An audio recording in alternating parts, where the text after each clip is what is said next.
Nah, tidak ada penjajahan yang bukan diawali oleh pengambilan tanah rakyat. Jadi kita harus menyatakan PIK 2 adalah pengibaran bendera oleh oligarki untuk menjajah Indonesia. Itu prinsipnya. Nah,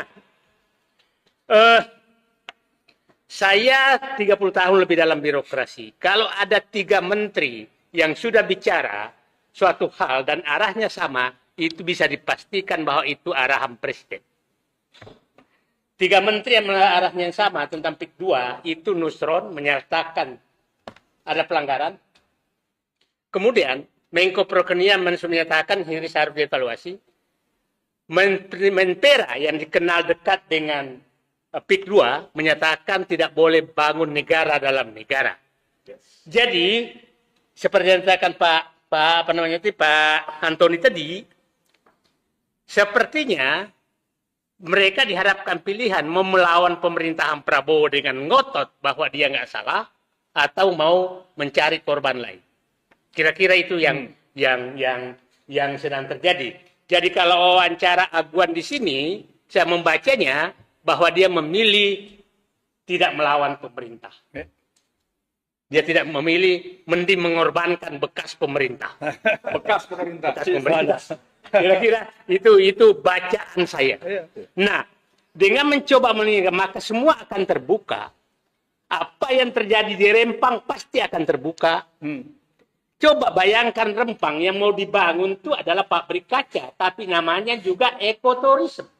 Pengusutan terhadap penyelundupan hukum di PIK 2 adalah dalam rangka menyelamatkan negara Indonesia dari penjajahan yang dimulai oleh namanya bungkus PSN. Itu yang harus ada di kepala kita. Nah, bagaimana mengawali itu? Saya bilang begini.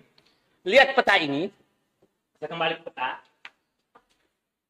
Ini, saya bilang tadi, ini kan PIK 1 Jakarta.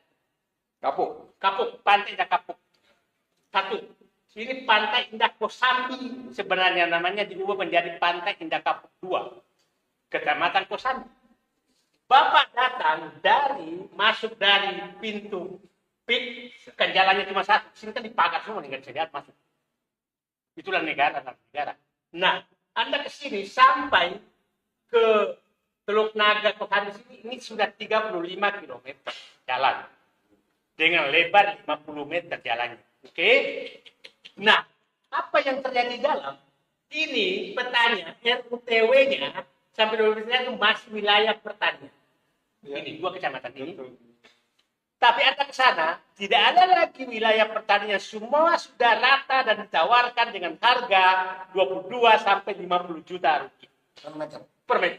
Yang paling mahal adalah yang sebelah-sebelah. 52 tahun. Pinggir-pinggir sungai dan pinggir. Belinya cuma 50.000. Belinya. Nah, sekarang pertanyaan saya.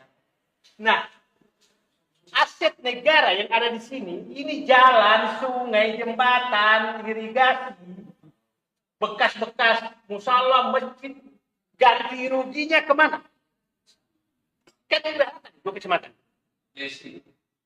Udah rata semua.